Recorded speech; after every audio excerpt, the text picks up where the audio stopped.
Hey y'all, it's Hannah Kessler here. I have a very fun video today. This is taking you back to the past where we held our annual Money Multiplier Mastermind event. And we actually held it in Denver this past year. A lot of fun, love Denver. And I know a lot of you Mountain Time people, my West Coast people, loved us coming out a little bit closer to y'all. I thought this presentation that I did in Denver live on day one was something that's very powerful, and I think everybody needs to hear this information. So I wanted to bring it over to my personal channels. As always, you can see more of my money-related content over on the Money Multiplier YouTube page, but this one really gets into the mindset and the behaviors that you have to have when you're operating within your life. And it doesn't just have to be your financial life, it's just any areas of your life specifically. So take some notes, pay attention, listen closely, and I will be here to help answer any questions that you have. Coming up in 2026, we have a lot of fun travel happening. You're going to see me a lot in my van. But before I get out on the road, I just wanted to post this somewhere where I know y'all are going to have a meaningful conversation with it, if you will. So hit the subscribe button, leave a comment down below with the questions that you have, and let's get into my presentation talk.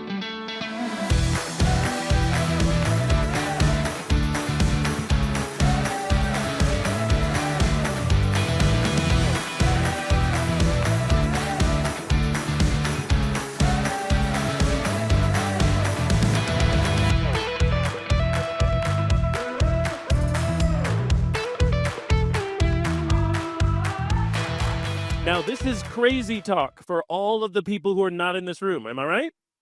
Completely crazy talk. I mean, we're in here listening to a man talking about buying and financing cars who doesn't own one, ladies and gentlemen. And the next person coming up lives in a van. You know, who are we talking about and who are listening to? Now, we've got two fellas who just walked in the room. They did not hear their round of applause earlier. Ladies and gentlemen, one of our sponsor teams here, One America Financial. Give it up for these two. All right. Thank you for being here, gentlemen. A little bit late this morning, kind of like my dividends and my loan checks, huh? No, I'm just playing.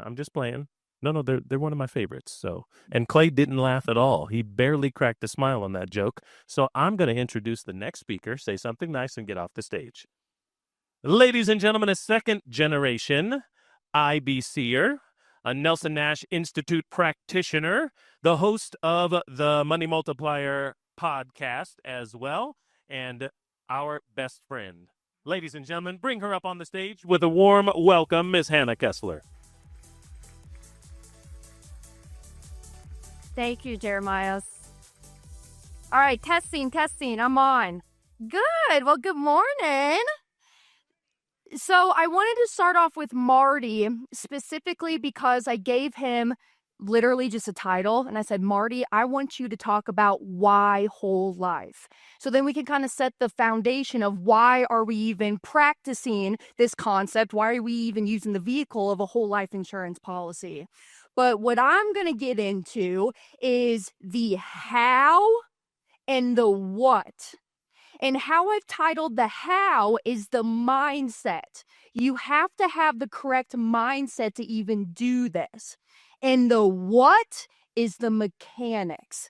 What even allows us within these policies to allow us to have high immediate cash value? Because I know Marty was up here kind of throwing around some terms of base premiums, paid up additions, and some of us, we don't know all of the inner workings or the mechanics of whole life insurance. So I'm going to get into it in this segment. Now, I want to start with chapter 1. Chapter 1 being the problem, because we got to understand the problem in order to understand the solution. So here's a quick little snippet that I want to share with y'all from Carlos Lara. Carlos Lara is a part of the Nelson Nash Institute, and this was a recording that he did at one of the annual Nelson Nash think tanks. So just pay attention to what he's saying. I mean, I don't know about you, but I honestly don't know what to call what they're doing up there anymore. It's like Three Stooges economics. that, the first time I showed it was in 2009, but since 2008, when the Federal Reserve first purchased all of those toxic assets, from the big banks in open market operations, and astonishingly increased the banking reserves in excess of $1 trillion. Well, since then, through quantitative easing, it has nearly doubled that amount in 2012. What we need to see is how serious this problem is. The commercial banking system has excess reserves of about $1.5 trillion, meaning that they can legally, because of fractionally reserve banking, grant $15 trillion in new loans, inflate the money supply by that amount of money. Can you imagine what that would do to this economy? It would completely destroy us. And it would completely destroy us. And that's really what's going on with the banking industry that we have here within America. And actually, there was this quote by Thomas Jefferson. He says, if the American people ever allow private banks to control the issue of their currency, first by inflation, then by deflation, the banks will deprive the people of all property until their children wake up homeless on the continent their fathers conquered. The issuing power should be taken from the banks and restored to the people to whom it properly belongs to. And this was the debate over the recharter of the bank bill in 1809. So, so that's what's going on within our country, right? But let's just take it down on your own personal monetary level. I want to talk about how y'all are spending your money right now. Right now, how y'all are taking your money is you spend 20 cents of every dollar goes to automobiles. Now, I'm not just talking about the cost of the car. I'm talking about the gas, the upkeep, the maintenance of it. Now, 30 cents of every dollar goes to housing, and 40 cents of every dollar goes to your living. And what we're trying to do is we're trying to save 10 cents or 10% of every dollar that we make. Now, do y'all know what the average savings rate in America is? 4 to 5. Perfect. It's about 5%. Now, before the recession, it was actually a negative number, but ever since the recession, people started to hunker down more and save. So I'm going to say that y'all are an above average group of people, and you are saving 10 cents of every dollar. Now, that's just what we're spending. Let's talk about the interest that you're sending out the door. And before I get there, here's where I'm different, right? A lot of your financial advisors or the financial gurus that you guys talk to and take advice from, they're always coming to you and talking about the money that you're saving. And what they're trying to tell you is, hey, give this saving money over to me, and I'm going to go and I'm going to invest it, right? But if I'm going to take the money that I'm saving to go and invest it, doesn't that involve some risk? Yeah. See, I don't want to talk about the money that you're saving. You guys are an above average group of people and you're saving 10% or 10 cents of every dollar. What I want to talk about is the money that you're already spending. How can I save on the dollars that I'm already spending? See, if I can knock down the automobiles, let's say I knock it down from 20 cents to 15 cents, and I move that 5 cents over to my savings category, didn't I just increase your savings by 50%? Yes, because as Dad always says, it doesn't matter how much you make, it only matters how much you keep. So that's what I'm trying to do, is I'm trying to save on the dollars that I'm already spending. Now, let's talk about the interest portion. 5 cents of every dollar you spend to interest on your automobiles. Now, some of y'all might be thinking to yourself, Hannah, that's not me. That's not me. You know why? Because I pay cash for all my cars. All right, well, let's talk about it. Let me ask you, why do you guys pay cash for your cars? Well, I pay cash for my cars because, I don't want to have any payments and I don't want to pay any interest. All right, well, let's talk about that. Let's say that I'm going to go buy a $20,000 car for myself. It doesn't matter if I have a $20,000 bill and I make one payment of $20,000 or if I make 20 payments of $1,000. A payment is a payment. Doesn't matter if it's one time or 20 times. Y'all following? Now, but also, Hannah, I don't want to pay any interest. Well, what you're not understanding, as Marty said, you finance every single thing that you buy, right? You either give up the interest you could have earned on the money, or you go and pay out the interest to somebody else, aka bank financing it. So that money, that $20,000 bill, we'll call it, that I was saving up inside of my pocket and I just go and pay cash for the car, what did Marty just teach us? Well, now I have to start immediately saving right back up because that car is going to wear out on me and I'm going to have to go and save it. But get this, when that $20,000 left your pocket and you went and purchased the car, the money's gone, right? You got to go out there, work for it, earn it somehow to get that dollar back inside of your pocket, earning you interest again. So you finance every single thing that you buy. Now let's go on. On housing, 25 cents of every dollar just goes to interest alone on your housing. Now, of this money, let me ask y'all this. Who in here has a mortgage? A lot of us, right? And what's your interest rate on your mortgage right now? 6, 7, 4. Some people have as low as 2 or 3%, right?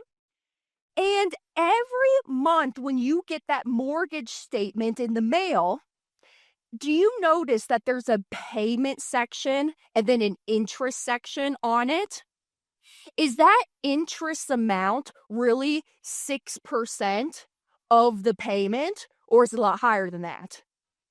It's a lot higher than that because over 80% of all of your payments in the first 7 years of a 30-year mortgage goes just to interest alone. I know you guys are smart people. You guys all understand that, but I'm going to say it one more time. Over 80% of every dollar that you spend on that mortgage in the first 7 years of a 30-year mortgage goes to interest only. As Nelson Nash talks about all the time, it's not the interest rate that's killing us. 6% is a great rate. It's the volume of the interest that we're sending out the door to other people, right? And then obviously 5 cents of every dollar goes to interest on our living, and we're trying to save again. So here's the problem that we have. The problem is that 34.5% of that sum of money just goes to interest alone. And the all-American average family, 34.5% of that sum of money goes to interest alone, and that money is gone forever. It is making persons in the banking business wealthy. It can be yours to enrich your life forever if you get into the banking business. See, when I travel around the country and I do my normal presentation, I'm educating people on this concept. I always open up with this one-liner. I say, y'all, you guys are really, really great at making your money, but you suck at keeping it. And I just want to show you how to keep the money that you're already making. Because as Nelson teaches us, you want to be in 2 businesses in your life, right?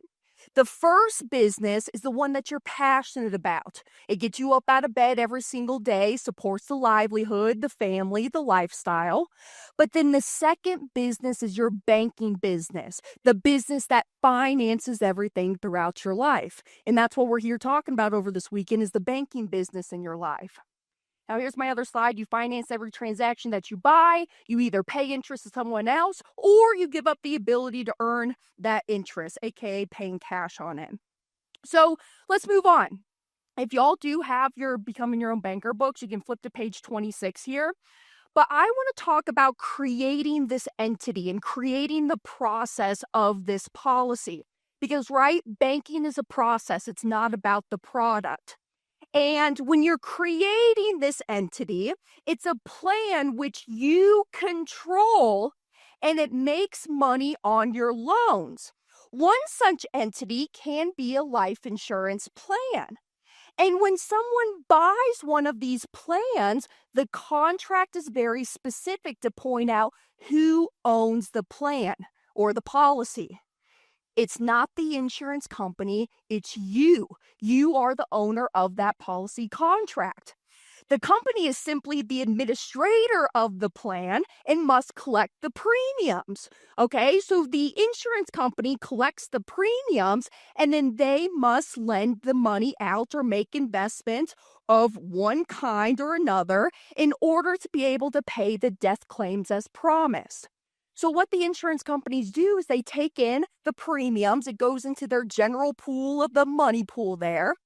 And then what they're doing is they're loaning it out and they're making dollars off of it.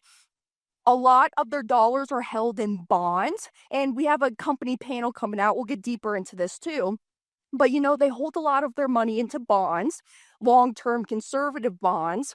They do some real estate. So like a lot of the big shopping centers and sporting arenas that you see around, most of those are funded by insurance companies. And then, they're doing joint ventures and different things too. But you will notice in your policy contract, you, the owner of that policy, you hold first rights to any cash value that's inside of there. So that's why you see policy owners as number one, because you come as number one in the first priority of that insurance company. When you want to request their money, have you guys ever noticed that they never ask you what you're using the money for, when you're going to be paying it back, how you're going to be paying it back? Because they don't care. You know why? At the end of the day, there's a death benefit on the policy, right? And that death benefit at the time of your passing, that's going to get paid out, or excuse me, I should say this way. The death benefit, if there's any outstanding loans at the time of your passing, that death benefit will cover any of the outstanding loans. And then whatever's remaining or left over, that's what's going to get paid out to your beneficiaries, right? So the insurance companies know they can never lose. They're already going to promise you that death benefit. We're just using the death benefit or the cash value, the equity of the policy early and while we're living, right? So obviously, too, there's expenses of the home office, right? They got to keep the lights on and pay the salaries of the home office officials. And there's expenses to the operations. And then also, that's when dividends do get declared, right? Hannah, how and why do dividends get declared? Well, number one, this is a mutually owned insurance company, okay? There's mutually owned companies and there's stock held companies. In my opinion, you only want to use a mutually owned insurance company to conduct this banking business with. Why? Because when you work with a mutually owned insurance company, Lafayette, Security Mutual, One America, you, as being a policy owner, you share in the profits of that insurance company. So that's why for 137 consecutive years for Security Mutual, they've been paying out this surplus of dividends to all of their policy holders. Because as a policy holder, I share in the profits and the dividends of that company. And they've done it for over 120 plus consecutive years, all of these insurance companies. And it kind of makes you think, well, how are these insurance companies still paying out this surplus and dividends when everything else is up in dumpster fire flames, right? 2008, Civil War era, literally the Great Depression. Why are the insurance companies still paying out these dividends? Because again, as Carlos Laura said, they don't operate on fractional reserve lending. If you really want to get into it, they're really components of Austrian economics. And it gets really, really interesting when you start to peel back the onion and go deep down that rabbit hole. But if I'm going to be talking about this from like a personal level, here's the flow of money, right? You deposit your premiums inside of your private bank, aka the whole life policy. Now, from the policy, that money, I use a segregated checking account. You don't have to do this, but the reason that I do this is why? Because all the money that comes out of my policy is tax-free money to me. So I just have a separate segregated checking account. I literally titled it the Pay Myself First account. And I use that just to keep my books clean, right? Would come around tax time, I'm not commingling my policy loan money with my active income that's coming in. And then I don't tick off my CPA, you know? So I use that segregated account. And then from there, I'm buying my cars. I'm paying off the debts, funding for college, buying the fun toys, buying the vacations. And hey, you could even go a step deeper, using it for home equity lines of credit and velocity banking. We'll get to talk about velocity banking later. But then what I do is all of that money goes back into my private bank. I'm not leaving that money at Wells Fargo, US Bank, et cetera, et cetera. But see, you're creating your own banking system. What is required for your banking system to even get started? Capitalization. In the capitalization phase, it is going to take time and it's going to take discipline.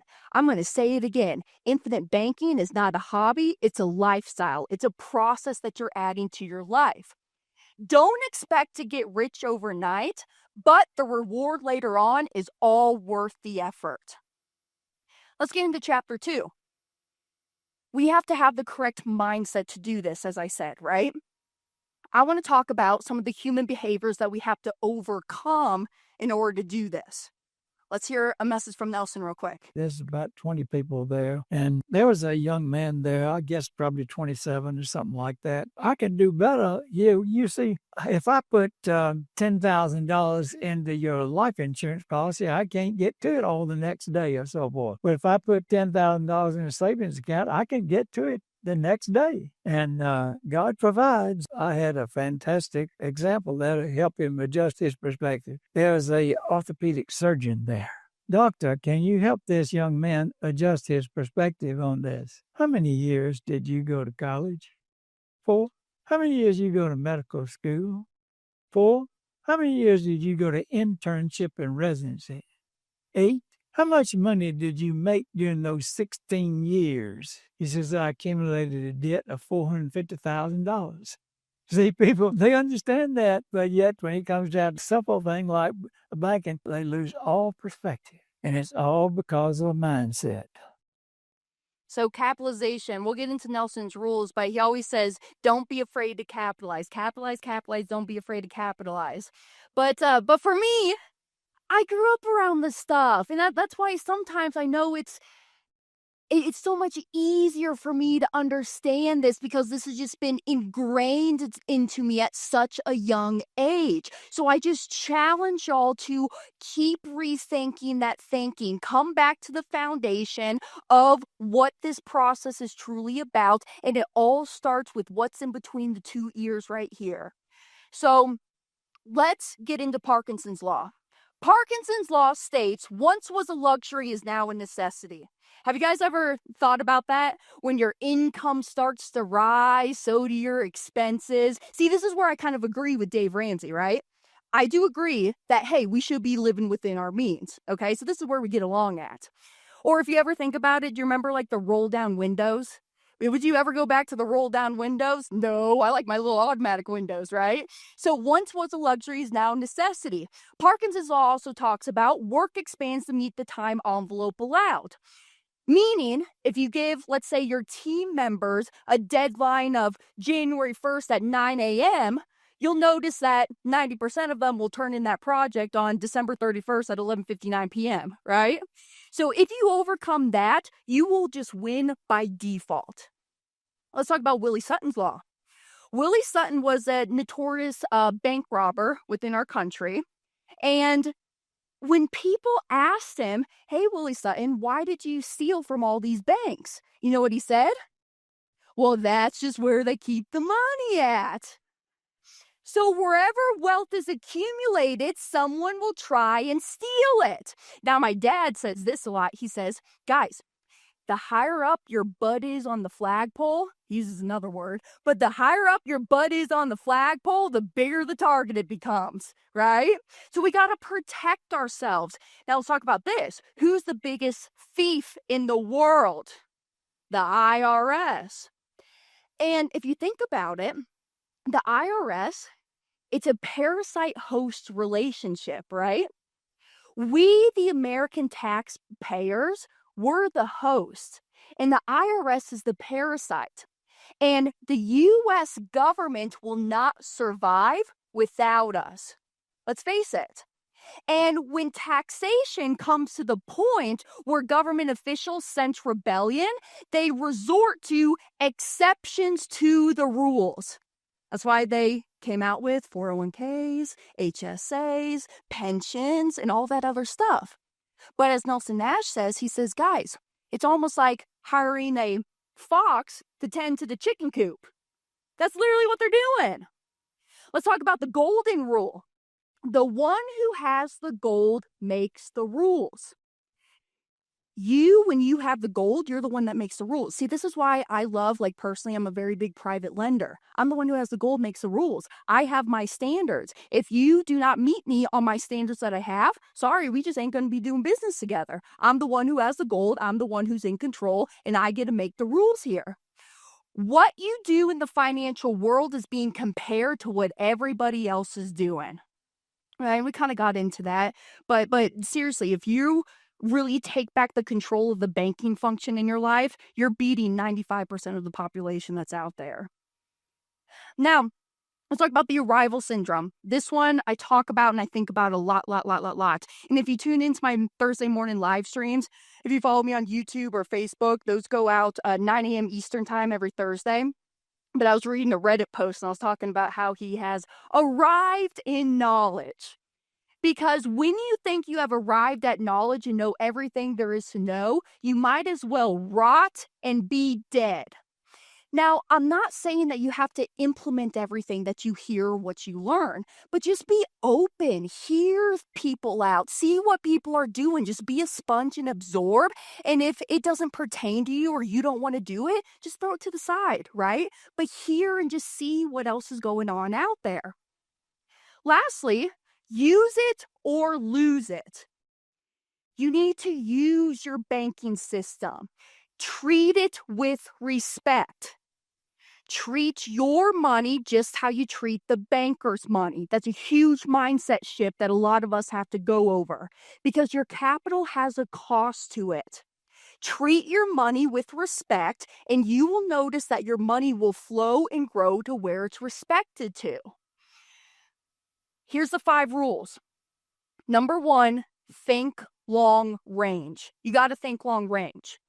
This is not just for someone who says, hey, I'm going to start this stuff and then stop it after 5 years. No, this ain't for you. Go do something else. Number 2, don't be afraid to capitalize.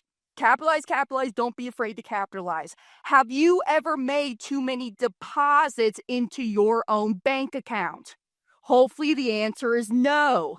So that's all the policy is. It's your own private bank. And that's why I use the words, I know the insurance companies don't love this, but I use the word premium deposit because I want y'all to get into the mindset of really thinking about this as your own banking system. And when I put money into an account that I own and I control, and I have immediate access to the cash value, definition of immediately is within 30 days. Is that treated more as a deposit or a payment? I think deposit. What word y'all like better, payment or deposit? Number 3, don't steal from your system. Or as Nelson says, don't steal the peas. Go to chapter 15 in his book, The Grocery Store Example. And I'll tell you this, if you really understand the grocery store example, the rest of becoming your own banker is a piece of cake. Number 4, don't do business with banks. Now, I put a little asterisk next to this one, right? I hear what Nelson is saying here when he says don't do business with banks, because if I'm doing this business with the banks, I'm kind of contributing to the problem that we have here, right? But I put a little asterisk next to it because, hey, being an investor, I love using low interest leverage, right? Hey, Mr. Banker. Actually, no, this is a real life example. Dad, when you first moved down to Port Orange, I think it was like 2018, Mom wanted this new Camaro. She wanted a new car down there. And the banker was going to give him a loan of like, what was like 1.82%? Like it was stupid cheap. And dad was like, you know what, Mr. Banker, I'll take your loan. Because you know why? It just frees up the money inside of my policies that I can go out and do more lending deals with. I can go and invest this money and I can keep that money working for me, creating more spread, more arbitrage that will allow me to take this money and then pay for the car payments monthly, right? It's all just a big cash flow game if you really get into it. So I just put a little asterisk next to that. Don't do business with banks. But then number 5 is you got to rethink your thinking. Now, let's get into chapter 3, the mechanics behind this. Now, this is the what, okay? So we just talked about the how. The how is the mindset. Now we're going to talk about the what, the mechanics behind this. Now, my engineers, my analyticals, you're going to love this stuff. For my people who don't care, you might fall asleep, okay? I'm sorry. But I just want y'all to understand how we're able to do this within the policies. And this is something that I hear a lot. I don't care about death benefit. I only want high, immediate cash value.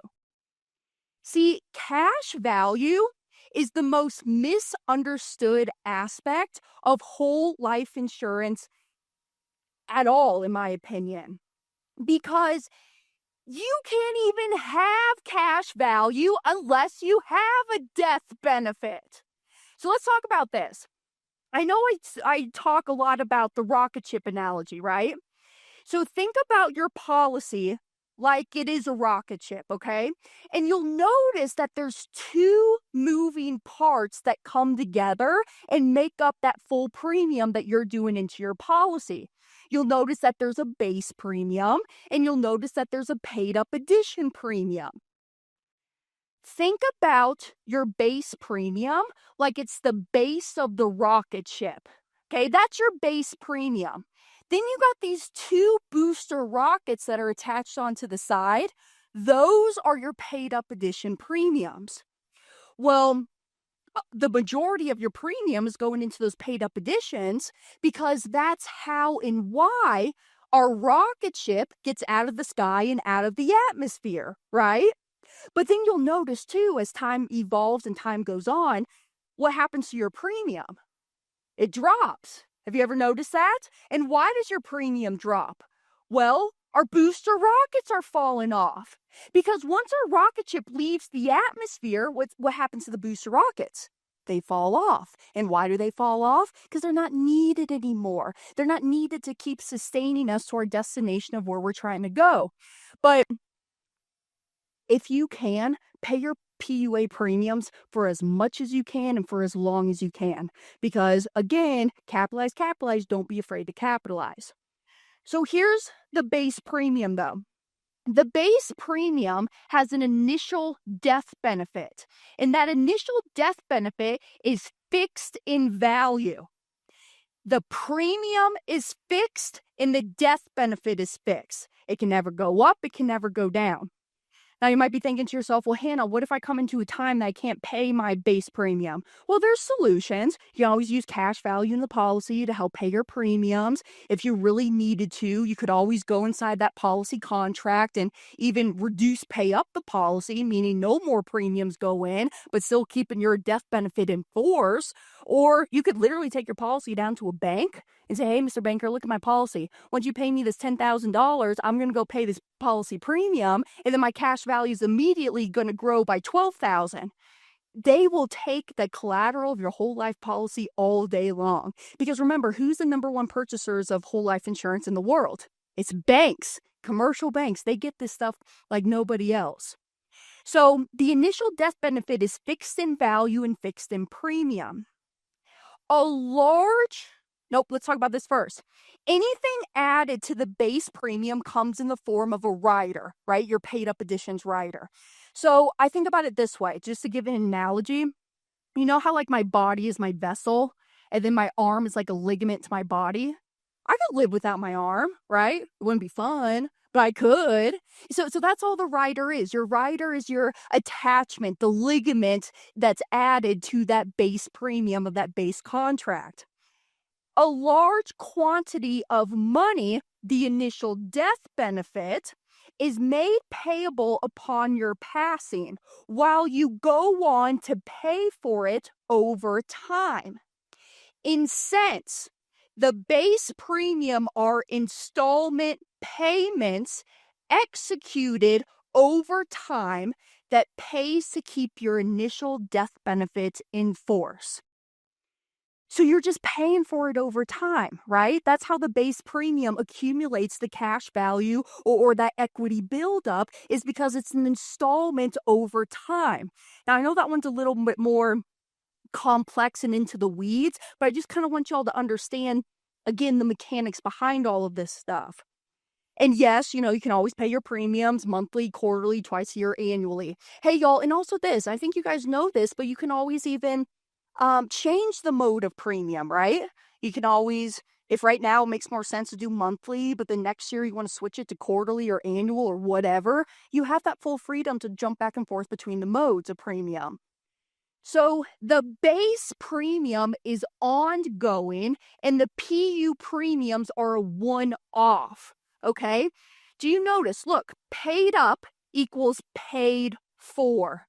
You can almost even think about it as like a 1-year whole life policy, right? You're just paying the one-time premium, that PUA premium, and it's buying you a little bit of death benefit each and every year. The PUA rider allows the policy owner to add additional premium over time, or I should say over and above the base premium, to add more death benefit and more cash value. The additions to paid up additions rider refers to the increments of death benefit added. So literally, anytime we pay a premium into our policy, it's increasing our death benefit, and thus it's increasing our cash value. You have to have death benefit in order to have cash value. So here's Economics 101. Capital equals equity.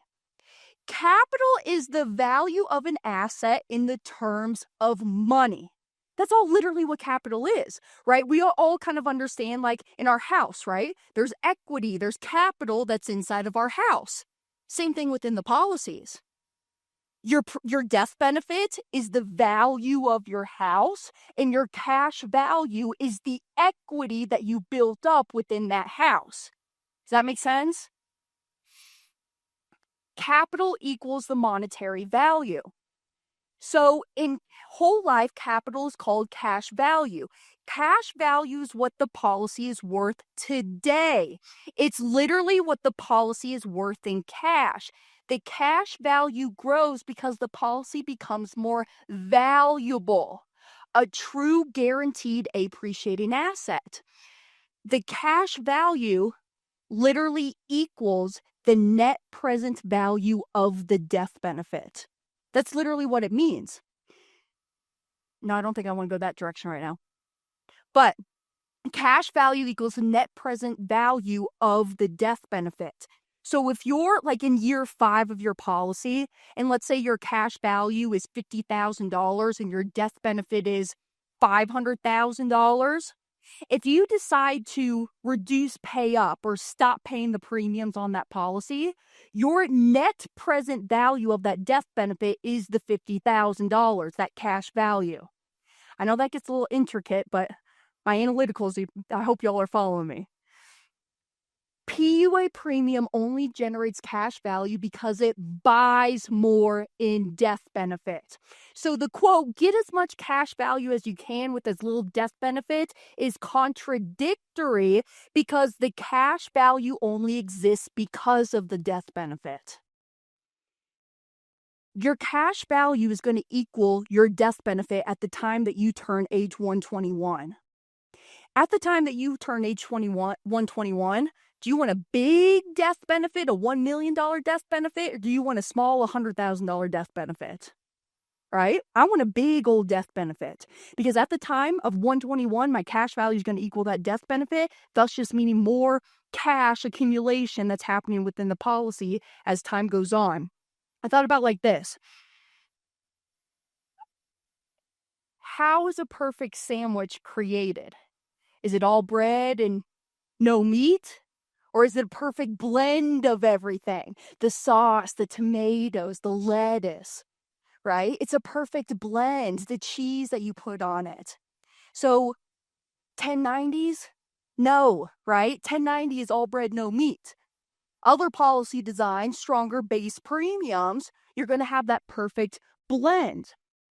Because a small base premium means that you have a short PUA premium paying ability.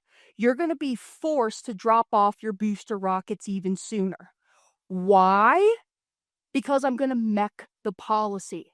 Marty talked a little bit about mech. I'm just going to dive quickly into it real quick.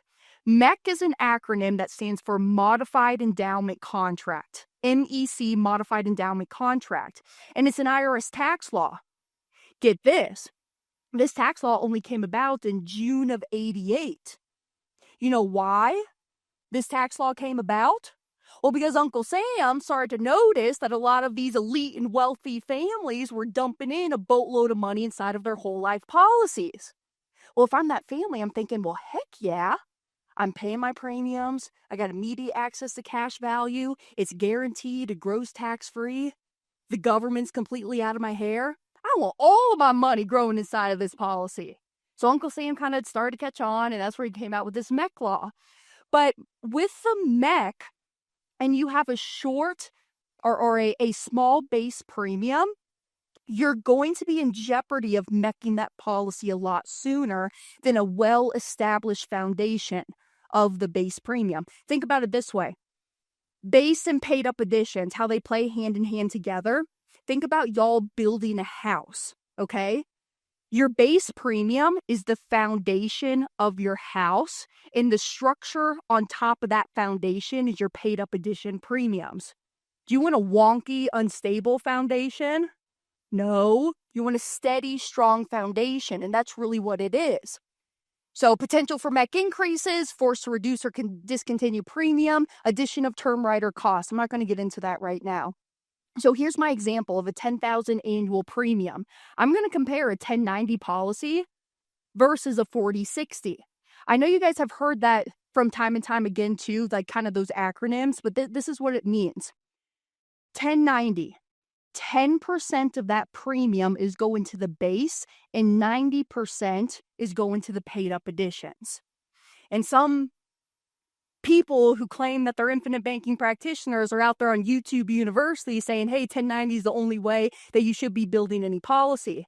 I totally disagree with that. I own no 1090 policies. Matter of fact, I own more base policies than what I do with my paid up additions.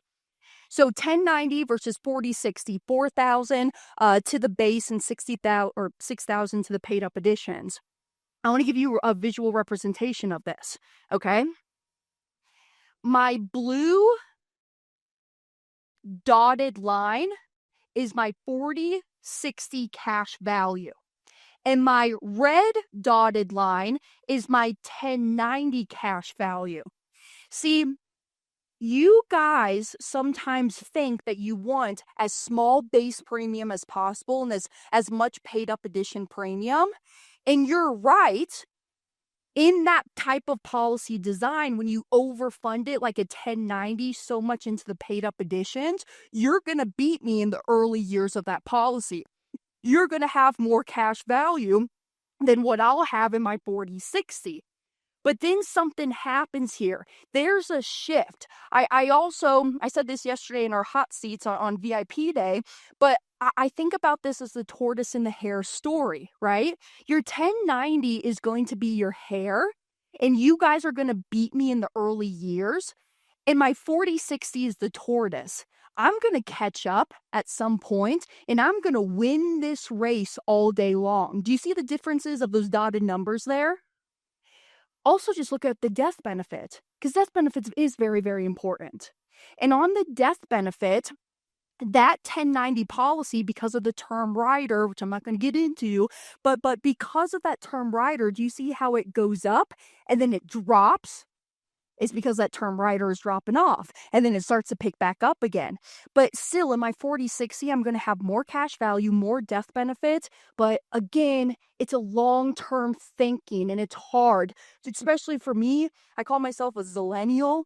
So Gen Z, millennial kind of blended, right? I'm at that funky little era, being born in 99. But my generation, we have such a big and bad mentality on instant gratification, what I call the microwave mentality, the drive-through mentality. And that's one of the things that you're going to have to overcome when you are practicing and implementing this concept. So the perfect policy design is all about the blend. Accumulate cash value in the necessary context of death benefit acquisition. It's all about the blend, or a perfect sandwich. Following? Your premium is your solution, okay? A lot of you guys think that premium is my problem. It's a payment. Oh my goodness, when I get my premium notice come due in the mail, I'm like scavenging around trying to collect this money because I got to pay this lump sum of annual premium, right? So premium duration should be as long as possible. Again, have you ever made too many deposits into your bank account? Your death benefit should be adequate for your family. Premium should be as much as you can wrap your mind around. I mean, really,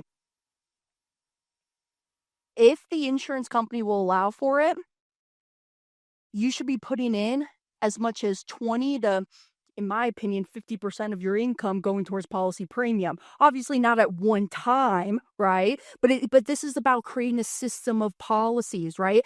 Building your branch offices of your bank. Think about your policies as it's its own branch office, right? It doesn't matter if you want to go to the Wells Fargo on Main Street or if you want to go to the Wells Fargo on 3rd Street. It don't matter. It's still the same branch office of the bank. And so the same thing is going to happen when you're creating that system of policies building up. I mean, right now, when I started my whole journey at 18, I have 8 of my own policies that I just actively use. I'm paying my premium into. Well, Hannah, why do you have 8 of these policies? Can you not just increase the premium? No, you can't just go into a policy and increase premiums. Okay, so what we do is if we will ever want to put more of our cash flow going towards policy premium, I just open up a branch office, a new location of my bank. And that's how I start to build and stack on top of each other. Because more premium equals more capital and less dependence on others. True control and true freedom. The problem is going to be the problem, right? Hopefully, and this is something, Yulia, you and I were kind of talking about, we're young. We've had great mentors in our lives. What can we do having this knowledge to kind of change the banking system that we have here? I don't know if you guys got any solutions. Please tell me, okay? I'm open to hearing them. But the problem is going to be the problem. Your premium is your solution. And I need y'all to really, really understand that. The premium's not the problem. The premium is your solution. Now, just look over this. Let's see. Whole life is not an investment. It's the foundation to everything that we do. Your funds need to be held somewhere in some reserve. And so that's why I keep my reserve inside of the policy. Here's a short little video that I want y'all to hear from Nelson. Look, guys, y'all got money in capital. You got money borrowed from banks. You're paying them interest, but you aren't paying any interest to your own capital. Capital has a cost. Act like it. Observe that. So, Nelson, we're going. He says, act like it. So pay yourselves back, charge yourself interest, and be an honest banker in your own life. We talked a little bit about it yesterday in our mastermind. She held up the sign. Now I just lost that train of thought. We talked about it a little bit in the mastermind of, loan repayments. I don't know if y'all know this, but you can actually set up automatic loan repayments back to your policy. And I encourage y'all to do so. Because if you're not so disciplined with your dollars, just have it go automatically back inside your policy, taking it from your bank account, repaying the policy loans. Because what did I say? Money flows and grows to where it's respected to. So, I know you can feel the fear when we're talking about 20 to 50% of our income going into policy premium. But this is where Nelson gets into on page 48 of his book, premium and income should equal. I'm just going to read the first little paragraph here. He says, it always sounds a bit strange to people when I say premiums and income should match. Let's start with the very basic fact. Doesn't all of your money go through someone else's bank now? When you get your paycheck, what do you do with it? Right. You deposit it in someone else's bank, then you write checks against it to buy the things you want in life. While it is in the banker lends out your money to make a good living off of it, and that's just what we're taught, right? So I actually had the privilege of asking Nelson this before he passed, but he says, I asked him, I said, Nelson, isn't it kind of like an ever-going chase, right? Because hopefully as time goes on, my income keeps rising, my assets keep rising, so it's going to almost be like this never-ending chase of income to equal premium. And he goes, no. This is what I'm saying. I'm talking about the cash accumulation and the cash value that I can take out of the policy. The tax-free distributions that I can pull from the policy, I want that to equal my income. And once he said that, I was like, boom, light bulbs. That makes sense now, right? Because yes, tomorrow Marty's going to get deeper into how we use these vehicles for supplementing retirement income. I don't got any 401ks. I got no money in the markets because I want guarantees, I want control, and I just want to be in ownership of what I'm doing. I can't control what the markets are doing. I can't control who the president is and who the president's ticking off in the world, right? I know I can only control what I can control, and if I can control the banking function in my life, in my opinion, 50% of my problems are already solved, right? I'm telling y'all, it's the mindset and the mechanics behind becoming your own banker.